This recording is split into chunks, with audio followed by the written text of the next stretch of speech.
Ci troviamo con il commissario dello IACP, siamo qui presso la sede dell'Istituto Autonomo Case Popolari, un incontro oggi con gli amministratori della provincia, i sindaci, gli assessori. Ecco, qual è lo spirito di questo incontro e quali sono le finalità? Allora, noi già abbiamo iniziato un percorso programmatico per verificare proprio con gli amministratori, con i sindaci dei comuni della provincia di Agrigento,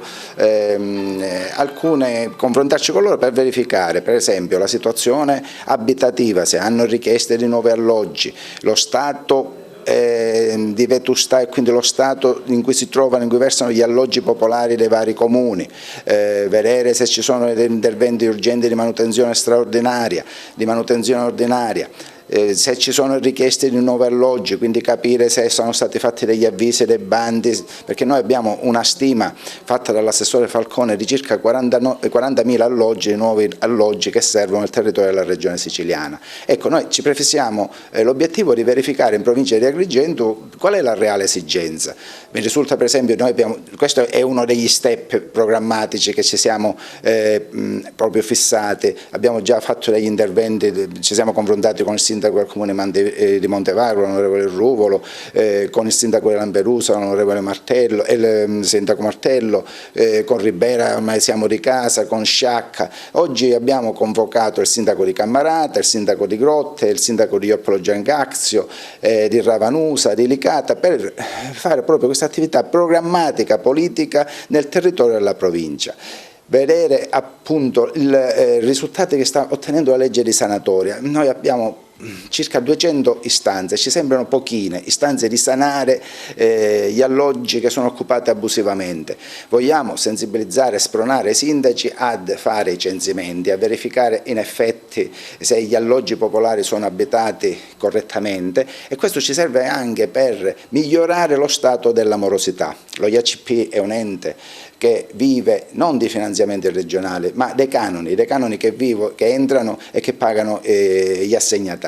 Sì, un incontro molto importante, di questo ringrazio il commissario straordinario, il dottore Pontillo, e il direttore generale, la dottoressa Siracusa, che ci consente di fare il punto della situazione appunto sugli immobili delle case popolari, e questo ci consentirà, spero, anche di individuare i fabbisogni e le reali esigenze delle nostre comunità, e quindi perché no di arrivare a dei finanziamenti nel breve e medio periodo. Quindi è questa l'esigenza di questo incontro. La situazione è particolarmente delicata, come ritengo ovunque, perché finalmente, grazie al commissario, ringrazio per averci invitato, e al direttore, si sta affrontando congiuntamente un argomento alquanto delicato, in quanto molte persone sono investite anche da responsabilità, alcuni perché occupano le case abusivamente, altri perché hanno le case che sono in condizioni pessime.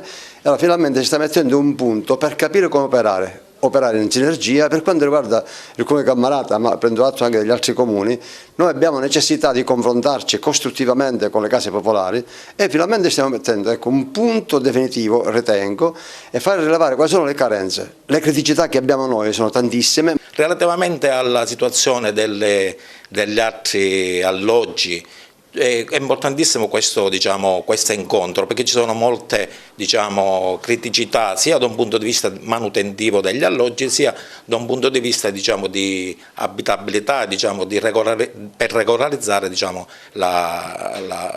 alloggi stessi. Lei mi deve dire nome e cognome? Sono l'assessore muratore del comune di Ravanusa, Guido Gaetano, aggiungo pure il secondo nome.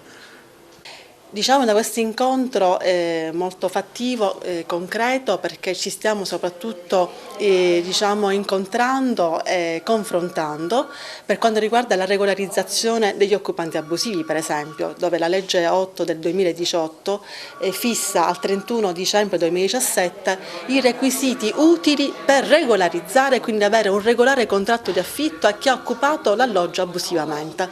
Questo è molto importante perché si esce fuori dalla illegalità, diamo delle regole, il Comune può andare sicuramente a recuperare sui vari tributi, noi andiamo a recuperare sulla morosità.